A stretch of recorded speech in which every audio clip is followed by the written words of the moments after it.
이건 정말 진리예요, 여러분. 앞으로 뭘 하고 살아야 될지 정말 막막할 때, 오늘도 내일도 똑같을 것 같아서 두려워질 때. 여러분 안녕하세요. 치얼스 로지의 로지 언니입니다. 저처럼 퇴사를 했거나 하던 일이 실패를 했거나 했을 때 사람이 멍해지잖아요. 살면서 한 번쯤은 꼭 이런 순간이 온단 말이죠. 그럴 때 하면 도움이 됐던 것들을 몇 개 소개를 해드리면 좋을 것 같아서 알려드리도록 하겠습니다. 첫 번째, 뭘 해야겠다는 강박관념을 잠시 내려놓는 겁니다. 이도저도 못하겠는 마음이 드는데 자신을 책찍질하면서 아등바등하면 마음만 급해지고 하려는 일이 잘 안 돼요. 그러면 또 멘탈이 무너지기 쉽죠. 자동차도 여러분 고속도로에서 너무 오래 달리잖아요. 중간에 쉬어가잖아요. 그런 것처럼 사람도 똑같은 것 같아요. 문제가 생겼다 싶을 때는 시동을 걸지 말고 멈추고 휴게소에 잠시 들러서 쉬어가면서 정비를 할 필요가 있겠죠. 사람은 오죽할까요? 저는 먼저 번아웃이 오거나 하면 무조건 먼저 쉽니다. 그리고 제일 먼저 하는 게 내려놓는 거예요. 뭘 하겠다는 생각을 하지 않는 겁니다. 뭘 잘하겠다는 욕심을 버리는 거죠. 바닷가라도 나가서 이렇게 햇빛 보면서 반짝이는 모래알을 구경하면서 조금 작은 것에 더 집중을 하는 편입니다. 그러면 그 작은 것을 보면서 그냥 살아있고 숨쉬고 있는다는 게 행복하게 느껴질 때도 있습니다. 또 주변에 누가 만약에 크게 아프거나 무슨 큰일이 생겼을 때는 물론 힘들겠지만 스스로에게 반문을 합니다. 이거 힘든 일 맞는데 이거보다 큰 일이 있으면 어땠을까?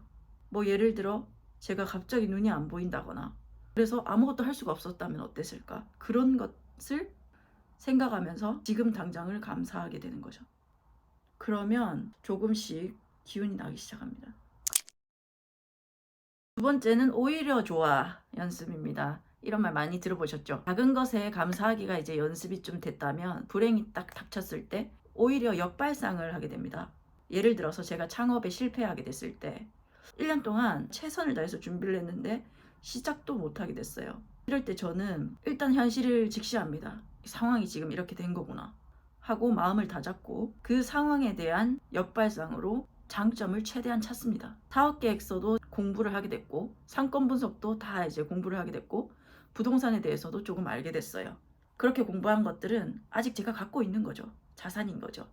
언젠가 또 제가 창업을 준비하게 될 때 꼭 필요하게 될 거라는 걸 저는 알고 있습니다. 경험을 통해서요. 이건 정말 진리예요, 여러분. 확신합니다. 제가 40년 동안 살아보면서 느꼈던 가장 큰 점이 뭐 조그만한 걸 배워도 언젠가는 그게 쓸 일이 온다는 거죠. 유용합니다, 굉장히. 그것도 아주 적절한 타이밍에 그걸 사용할 일이 꼭 생깁니다. 네, 세 번째는 번아웃이 오거나 하면 의욕이 없잖아요. 조금이라도 재밌을 것 같은 게 있으면 그거를 한번 취미 삼아서 해보는 거예요. 뭐가 됐든 괜찮습니다. 뭐 일이 아니라도 괜찮아요. 취미로도 괜찮습니다. 뭐 제가 일들이 안 돼서 힘들 때 ASMR 영상을 많이 봤는데요. 인장을 만드는 영상을 계속 봤는데 그게 은근히 힐링이 되더라고요. 그래서 저건 나도 만들 수 있을 것 같은데 그런 생각에 집에서 한번 만들어 보니까 참 좋더라고요. 그렇게 하나씩 집중할 수 있는 일을 만들잖아요. 그러면 큰 일을 더 집중할 수 있게 돼요. 조그마한 거를 집중하기 시작해서 조금씩 조금씩 차근차근 늘려나간 다음에 이젠 진짜로 해야 될 일을 집중할 수 있게 되는 겁니다. 집중하는 것도 연습이 필요한 것 같아요. 포기하고 싶거나 그럴 때는 진짜 집중이 안 돼요. 그런 걸 하다 보면 나도 이런 거에 집중을 할 수가 있구나라는 효능감이 생기고 그걸 발판으로 조금씩 조금씩. 네, 네 번째 여기까지 오셨으면 여러분 거의 다 오셨어요. 네 번째는 투두 리스트를 만드는 겁니다. 제가 이번에 많은 일을 겪고 나서 회복하기 제일 빨랐던 방법 중에 하나가 투두 리스트 작성입니다. 제가 하는 일에 패턴이 꼬이거나 뭔가 잘 안 됐을 때는 우선순위를 정하기가 어렵습니다. 뭐부터 해야 될지 모르겠어요. 그럴 때는 무조건 적어요. 보여드릴까요? 성공한 사람들이 힘들 때 어떻게 극복했느냐? 그런 것들을 봤을 때 이 내용이 꼭 있더라고요. 요런 작은 노트를 하나 사는 겁니다. 이 노트를 사서 하루 종일 들고 다니는 거예요. 어딜 가든 부적처럼 들고 다니는 겁니다. 이 부적은 어딜 가든 날 지켜줄 거야. 이루기가 힘들 것 같지만 이루고 싶은 것들을 첫 장에다가 적습니다. 남 눈치 보지 마시고 자기한테만 오로지 주는 거기 때문에 원하는 대로 적습니다. 한 10년 뒤에 되고 싶은 모습을 적는 거예요. 그런 다음에 뒷장에는 10년 연간 목표를 세웁니다. 10년 계획부터 시작해서 연간 계획, 그 다음에 월간 계획, 그 다음에 일간 계획으로 세부적으로 나눠서 이렇게 적습니다.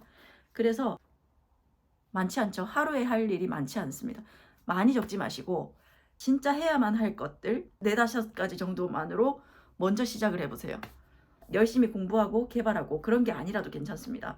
예를 들면 진짜 뭐가 의욕이 너무 안 생긴다. 그럴 때는 여러분 오늘 하루에 감사하기, 그리고 옆에 있는 사람한테 선행하기, 선행 한 가지씩 하기, 그런 것만 적어놔도 괜찮아요. 그런 다음에 이렇게 빨갛게 하고 나서는 체크를 하는 겁니다. 은근히 뿌듯해요, 여러분. 그러면서 이제 자신의 패턴을 찾아가는 겁니다. 여러분 이렇게 4가지를 소개해드렸는데요. 이렇게 너무 힘들 때는 자기 자신을 채찍질하지 마세요. 절대. 조금씩 한 걸음씩 내딛는 겁니다. 이게 가장 빠른 길이에요. 계속 채찍질 하잖아요. 넘어져서 못 일어나잖아요. 여러분은 존재하는 그 자체로 빛이고 사랑이에요. 아시죠? 제 이야기가 조금이라도 도움이 되셨다면 구독과 좋아요 부탁드리겠습니다.